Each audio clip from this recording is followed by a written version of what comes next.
une des armes les plus redoutables, c'est de dire à une chaîne, on va vous boycotter. Ça ne va pas ce que vous diffusez. Parce que les gens qui vous regardent ont fait l'analyse de vos programmes et ça ne concorde pas à l'essence même de ce qui doit nous rassembler dans ce pays.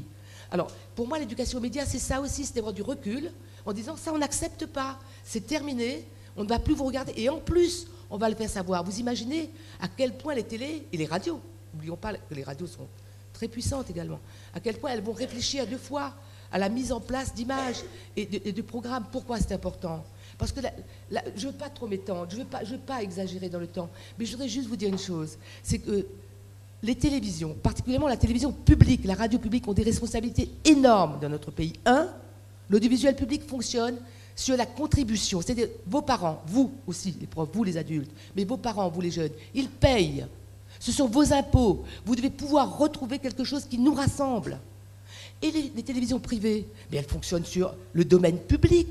C'est comme si vous donnez un bout de terre et vous dites, bon, allez planter quelque chose et puis vous nous donnez quelque chose en récompense. Mais si on plante que de la mauvaise herbe, et même des herbes qui vont vous blesser et vous intoxiquer, je pense que ça n'ira pas. C'est pareil pour le domaine public de la télévision.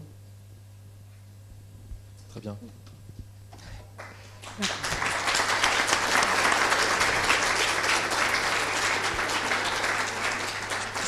Juste compléter difficile sur de prendre la parole après Memona. Mais... Juste pour... Et encore, je m'escrime à parler en français parce que je ne parle qu'en créole. Juste pour vous dire, enfin, sur effectivement, l'éducation aux médias est un axe très très fort sur France Télévisions et sur France TV Éducation, on le traite depuis vraiment plus de 15 ans, notamment, on l'avait fait avec vous il y a ensemble années, sur Curious Faire, à l'époque où on était France 5. Donc on a vraiment pris conscience de l'importance du sujet et ça l'est encore davantage depuis quelques années, avec notamment aussi la création de la chaîne Info qui parle beaucoup de décryptage. Donc on est complètement d'accord avec vous.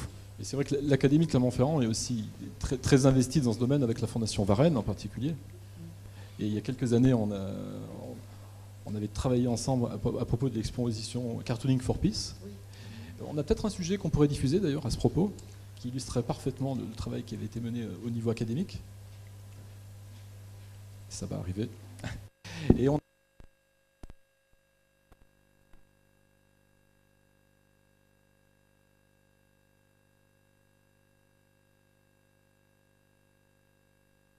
Alors, dans les pays en guerre, nous avons des dessinateurs qui ont le courage d'avoir la force de faire des dessins qui calment les choses. Nous, on essaye de faire des dessins qui dérangent, qui gesticulent, qui soient impertinents, mais à la fois qui ne causent pas non plus d'autres violences. Un dessin puissant comme ça, c'est un dessin de Ribert, un dessinateur suédois, eh bien, ça, c'est ce que j'appelle un dessin puissant. Il est silencieux. Et à la fin, il dérange parce que d'abord il montre la mutilation. J'ai 10 ans, je crois. Mon visage pourrait être celui de n'importe quel enfant de mon âge, mais il est creusé par la fatigue et marqué par les coups. Je pourrais avoir une famille, des amis et une maison, comme tout autre garçon de mon âge. Mais je n'ai rien. Personne ne me réconforte quand je suis triste et j'ai nulle part où rentrer le soir. Je pourrais aller à l'école et être félicitée par la maîtresse. Mais je n'ai pas le droit à ça. Ma vie est différente des autres et je ne sais pas pourquoi. Je sais seulement que mon corps, trop maigre, lutte pour rester en vie. J'étais noire, je suis devenue transparent.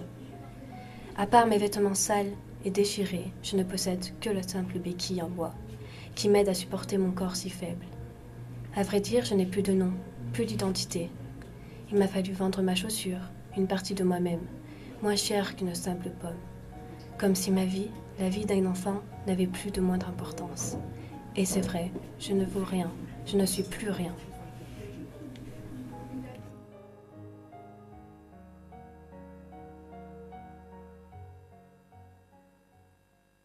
Là, c'est un autre dessin de Aurel, et la maman, elle dit au petit kamikaze qui est bourré d'explosifs, elle lui dit « et fais attention en traversant la route ». Bon, alors évidemment, là, c'est de l'humour sur un sujet de barbarie et de tragédie.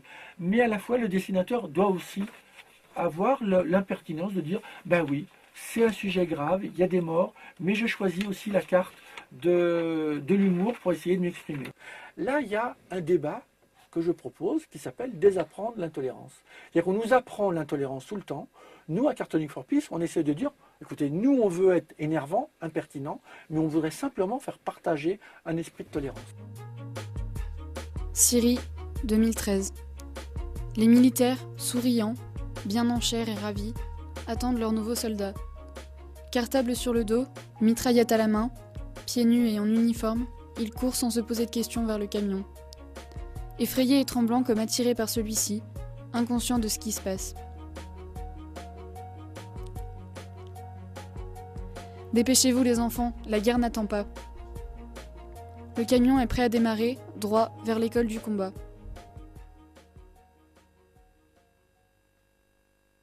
Je trouve que la formule est simple, c'est presque un leitmotiv, c'est presque un IQ japonais qui permettent que quand vous, dans les écoles, vous voyez un dessin qui dérange comme ça, et bien même si le prof, des fois, il est à court d'arguments, il montre un dessin et du coup les doigts se lèvent.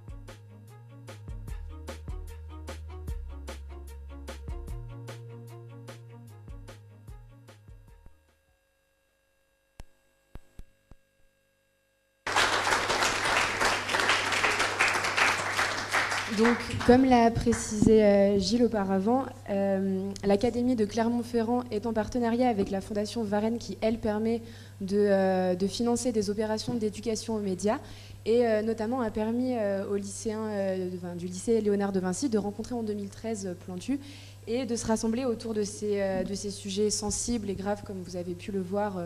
Il s'agissait des enfants dans les conflits. Et ce qui est finalement intéressant de remarquer, c'est qu'en 2015, après les attentats de Charlie Hebdo, Madame la ministre demandait que soit créé dans chaque collège et dans chaque lycée au moins un média.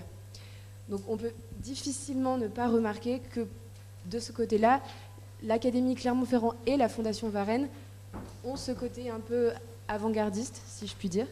Et Madame la recteure, finalement, pourquoi avoir accordé tant d'importance à ce sujet aussi central que la question de l'éducation aux médias pour les jeunes, bien avant 2015, bien avant les attentats de Charlie Hebdo? Merci beaucoup de cette question et de la belle invitation et de ces moments partagés. En tant que recteur d'académie, je dirais que c'est la plus belle académie, comme tous les recteurs et toutes les équipes pédagogiques qui sont très impliquées. Et je dirais que cet établissement est le plus beau, le plus bel établissement de l'académie. Alors, pour quelle raison? Je crois qu'il y a avant les attentats et après les attentats. Avant les attentats, les difficultés du monde existaient. Et c'est là où je crois que l'académie, comme d'autres, et l'académie est très liée à la Fondation Alexandre Varenne, très liée de façon institutionnelle, donc a pu bénéficier, comme vous l'avez indiqué, d'un regard partagé, un regard d'altérité, un croisement des regards. Je le dirais également sur la Fondation Albert Londres, un journaliste, donc, comment voir autrement, arriver à se décentrer et à penser avec l'autre et grâce à l'autre.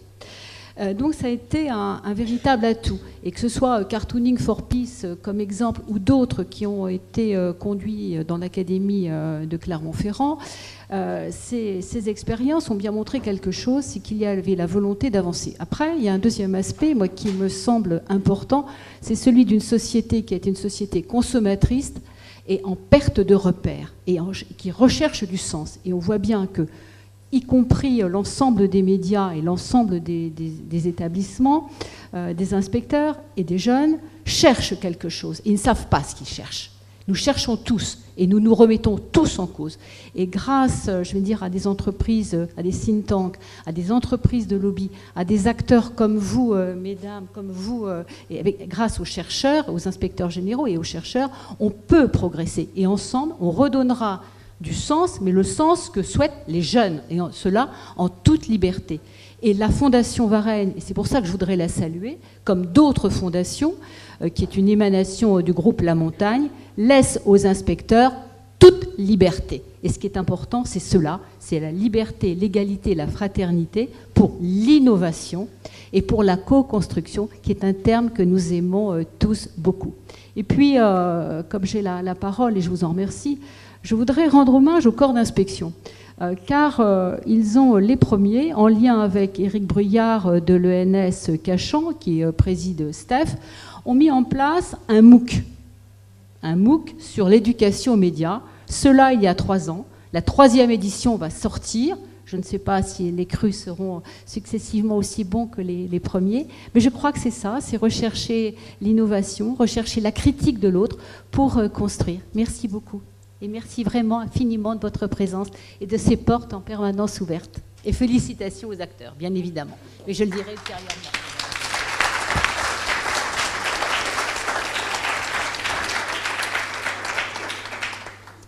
Merci Madame le Recteur pour cette intervention. Donc pour clarifier les MOOC pour tout le monde, c'est Massive Online Open Course, c'est-à-dire les cours mis en ligne qui permettent justement d'avoir un accès de manière globale et dématérialisée. C'est aussi le sens de l'intervention de Laurent Wauquiez tout à l'heure pour le lycée Léonard de Vinci.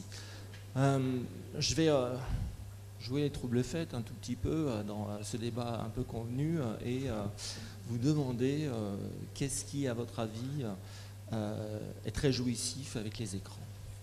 Qu'est-ce qui, finalement, fait que lorsque on est face à son écran, on ne peut plus, finalement, se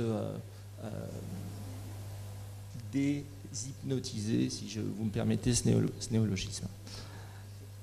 Alors je vous pose la question, hein, qu'est-ce qui fait qu'il y a cet engouement, cette sorte de sort qui est jeté sur le spectateur face à l'écran? Je pose la question à la salle. Hein, donc, peut-être même quelque chose d'addictif. Cette dimension addictive. Oui, Elliot.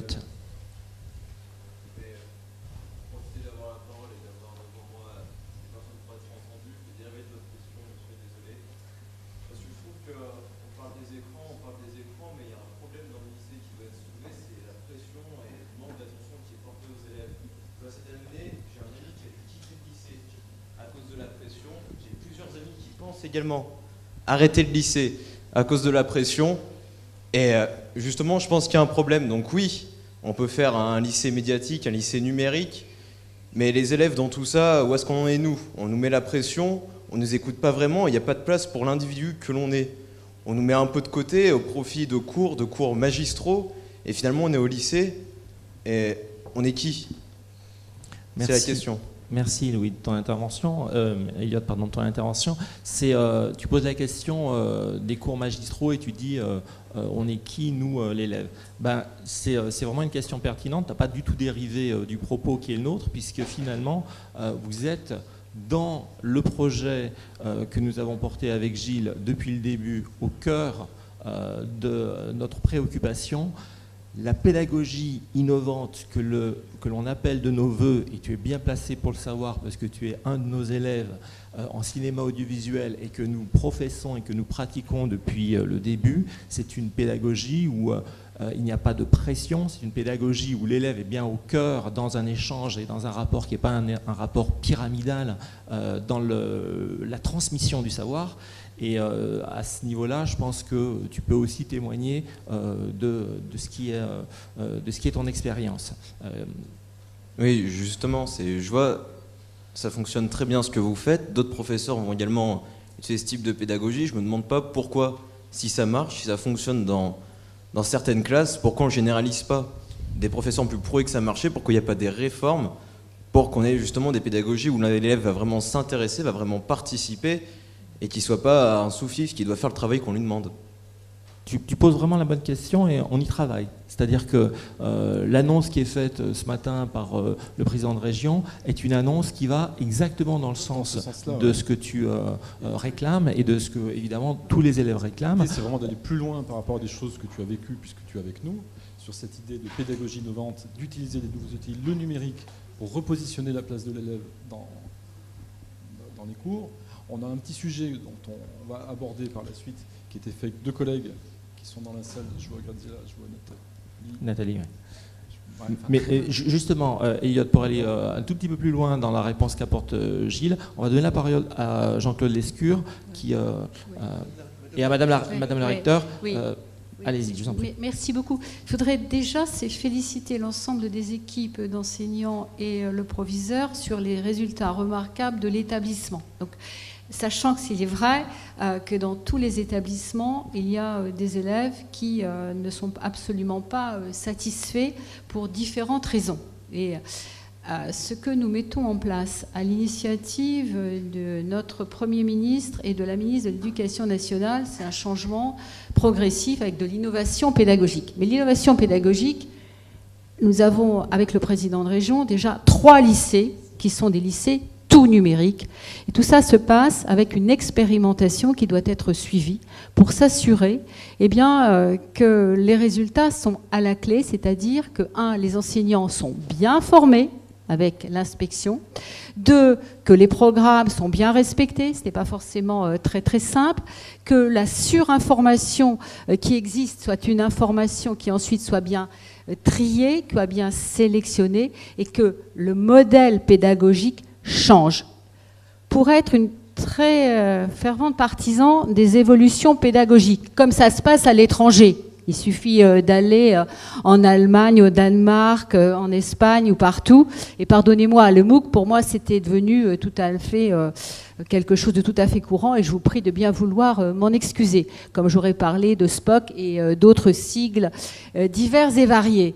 Donc il y a le monde de demain. Et si vous pouvez, vous, et moi ce que j'aimerais, sans anticiper sur la fin de cette table ronde, c'est que à la fois les élèves, les étudiants s'emparent de cette plateforme numérique pour en faire leur plateforme, également avec les familles, je crois que là, ce serait vraiment innovant. Et à ma connaissance, il n'y a que 2 exemples, un aux États-Unis et un au Royaume-Uni, où il peut y avoir cet espace de liberté où vous pourrez construire et vous exprimer tout à fait sincèrement et profondément, puisque ce qu'on essaye de faire, c'est pour vous demain.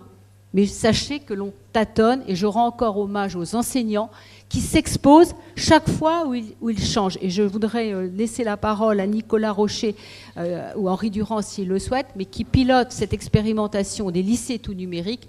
Et c'est vraiment une véritable bascule que nous conduisons avec les équipes de recherche et des équipes CNRS et universitaires. Pardon de le dire, c'est peut-être relativement technique, mais je crois que c'est tout à fait essentiel. Et en écoutant vos propos, je crois que nous aurions intérêt à nous rapprocher de vous. Merci et pardon d'avoir été trop long. Très bien. Madame le recteur, vous parlez d'expertise pédagogique, en tout cas pour qualifier les expériences, ça me semble essentiel. Et ça m'amène tout naturellement à faire une transition sur le prochain sujet, qui est une interview croisée entre Jean-Marc Monteil, qu'on ne présente pas, qui est un ancien recteur, et un regard d'élève, pour aller dans le sens d'Eliott, puisque l'élève n'était pas assez écouté, en tout cas c'était son sentiment. Je vous propose de regarder ce sujet sans plus attendre. Bonjour Jean-Marc Monteil. Bonjour. Vous êtes ancien recteur. Vous avez été chargé en mars 2015, sur proposition de Najat Vallaud-Belkacem, par le Premier ministre Manuel Valls, d'une mission sur la politique numérique pour l'éducation nationale. Quel est l'objet de cette mission ? Alors, cette mission est une mission qui a un double objectif, au moins. Premier objectif, qui est, alors non pas par ordre de priorité, mais par ordre d'exposition. Le premier objectif, c'est évidemment d'essayer de faire en sorte que l'éducation nationale soit en mesure de répondre à l'entrée dans la société numérique des nouvelles générations. Et l'éducation nationale a probablement une vocation à le faire parce que l'ensemble des petits citoyens français passent dans le système éducatif et la société numérique dans laquelle on est en train d'entrer est une société qui s'inscrit dans une véritable révolution technologique, qui va avoir des conséquences. On va rentrer dans un univers peuplé de capteurs où chacun devra avoir une connaissance minimale de la conséquence de ses comportements, de ses actions, de ses comportements d'achat, de sa mobilité, de sa santé. Très bien. Et il est important que nous partagions une culture commune sur ce nouvel univers qui s'offre à nous, qu'on le regrette ou qu'on le souhaite. C'est une réalité. Est-ce que le rôle de l'école dans une société où les nouvelles technologies s'emparent de plus en plus de notre vie, ce ne serait pas justement de faire un contrepoids à toute cette technologie en rappelant qu'il y a une pluralité de l'information, qu'on peut s'informer par des journaux, par des livres, et que justement l'école serait un bon lieu d'apprentissage numérique et d'ouverture au numérique, si jamais c'était vraiment une ouverture. Mais est-ce que c'est une ouverture, sachant que ça serait une ouverture surtout si à la maison, les étudiants, les élèves, n'y avaient pas accès à ce moment-là. Oui, l'école a besoin, ou du moins les élèves ont besoin de l'école pour s'ouvrir au monde et s'ouvrir à ces nouvelles technologies. Par ailleurs, il se trouve que c'est la situation inverse qui est observée. Il faut réagir de façon urgente, oui. Il faut réagir de façon urgente pour une chose simple. D'abord, dans un premier temps, ce que je disais tout à l'heure, il faut qu'il y ait une culture étendue et partagée autour des enjeux du numérique. Il faut que les gens sachent ce qu'ils font quand ils acceptent un certain nombre de choses, quand ils rentrent dans des univers de capteurs, etc. Bon, on a la nécessité d'avoir une lucidité de nos comportements. On commence déjà à avoir des cours en centre documentaire, par exemple, dans lesquels on va apprendre aux élèves à rechercher sur Internet plusieurs sources, à les croiser, là où avant peut-être le manuel était la seule source utilisée. Et ensuite, il y a la deuxième dimension qui est attachée à le numérique dans l'école, c'est-à-dire le numérique dans la classe, pour aller vite, pour faire un peu caricatural. On parle souvent du par cœur, d'apprendre par cœur, que finalement c'est dommage d'apprendre par cœur, et la technologie peut être une réponse à ça, puisque on n'a plus besoin d'apprendre des choses par cœur au risque de ne pas les savoir, puisque à portée de main, la technologie nous permet d'avoir ces savoirs rapidement et de pouvoir nous les approprier et commencer directement une réflexion là où il aurait fallu du temps pour la démarrer. Et donc, comment peut-on utiliser le numérique pour remplir des objectifs qui sont partagés, très largement partagés, qui consistent à faire en sorte qu'on puisse développer et faire développer chez chacun l'ensemble de ses potentialités. Je vois beaucoup d'enfants très jeunes qui ne savent pas encore parler, qui ne savent pas encore marcher, qui pourtant maîtrisent tout à fait la logique numérique du tactile, par exemple des tablettes. Cette pluralisation des environnements, des contextes est de nature à favoriser la familiarité d'un certain nombre d'enfants qui ne sont pas familiers avec des présentations un peu unidimensionnelles, un peu classiques de l'école. Donc toutes ces dimensions-là doivent être considérées. Il faut essayer de traiter ça de manière un peu scientifique et rigoureuse pour voir véritablement l'efficacité sur les apprentissages. L'important, c'est de pouvoir apprendre aux nouveaux élèves à comprendre la façon dont ils apprennent justement et à avoir une réflexion sur cette manière d'apprendre qui arrive en même temps que apprendre à penser le numérique. Pour penser avec le numérique, ce serait peut-être la solution. Il faut appréhender ça comme étant un outil à qualifier et qualifier cet outil à travers un certain nombre d'expériences qui existent aujourd'hui. Il y a des choses magnifiques faites sur le terrain. Le problème, c'est pas considérer simplement qu'elles sont magnifiques, c'est de regarder si elles sont également efficaces. Alors elles peuvent être magnifiques et efficaces.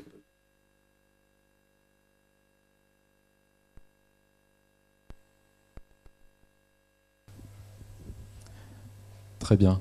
Très bien. Madame le recteur a souligné l'impérieuse nécessité de qualifier les expériences qui pouvaient être magnifiques et à la fois efficaces, mais j'aimerais peut-être que Monsieur l'inspecteur général nous donne son sentiment par rapport à ce contexte que l'on connaît bien. On parle de massification des usages. Chacun aujourd'hui est producteur de contenu. Ce qui a aussi modifié le rapport au savoir. Est-ce que la notion de par cœur qui est abordée dans le sujet n'est peut-être plus la même qu'il y a quelques années? On a accès, en tout cas, dans une gigantesque bibliothèque qui est Internet, à des contenus. La question, effectivement, est de savoir quel est le bien fondé de ces contenus, de pouvoir faire des choix, en tout cas les bons choix. Mais face à cet océan d'informations, face à cette massification du numérique, monsieur l'inspecteur, comment est-ce que la pédagogie peut être toujours le vecteur de ces missions essentielles, qui est, encore une fois, la réussite de l'élève, et en tout cas développer les pleines potentialités chez notre jeunesse. Ouais. Je ne suis pas certain que je répondrai à votre question, mais je voudrais rebondir sur ce qu'on a entendu et puis sur la réflexion des jeunes. Je pense qu'on a une chance aujourd'hui on a du mal à analyser, mais c'est qu'on on est au cœur d'un changement. C'est un problème de réverb, ouais. Mais je vous le confirme en micro. On est au cœur d'un changement radical qu'on vit en même temps. Donc la difficulté de prendre du recul, et j'aime beaucoup le verbe que vous avez employé, on tâtonne, parce que c'est vrai qu'on tâtonne tous, vous, nous, parce qu'on est à l'intérieur d'un changement de système technique. On le voit, troisième révolution industrielle, ça paraît comme ça des grands mots, mais on voit en quelques années que le numérique, il faudrait plutôt approcher ce concept de numérique, mais qu'on est dans une transformation autour de nous radicale, comme on l'a vécu avec l'électricité, comme on l'a vécu avec la machine à vapeur, etc. On a cette chance tous ensemble de la vivre aujourd'hui. Mais quand on est dans ce mouvement, on a énormément de difficultés à l'analyser, à la comprendre, à voir ce qui se passe autour de nous, et on en est des acteurs. On n'est pas totalement passif dans ce qui se passe dans ce système. Donc, personnellement, je pense que le départ de de ce changement, c'est un chercheur britannique, Alan Turing, qui tout d'un coup réfléchit à l'automatisation des fonctions cognitives. Jusqu'à là, on était dans l'automatisation de la puissance du geste, machine à vapeur, automatisation de l'effort, etc., physique. Et un chercheur se pose la question de l'automatisation de la pensée. Et ça, c'est une révolution. Il commence à analyser ce qui est en train de se passer et il invente l'ordinateur. Bon, ce qui est le centre d'un système technique qui se met en place avec les réseaux, avec les écrans qui sont une manière de communiquer avec les ordinateurs qui n'ont pas toujours existé dans la communication avec les ordinateurs. Mais je mettrais les écrans comme une des parties d'un système technique qui nous envahit aujourd'hui. Il suffit de voir cette salle et c'est assez étonnant quand on regarde les rangées, c'est qu'il n'y a que les adultes qui ont des écrans devant eux. Les jeunes, on leur a demandé de les fermer et de les mettre dans leur poche, c'est quand même assez intéressant.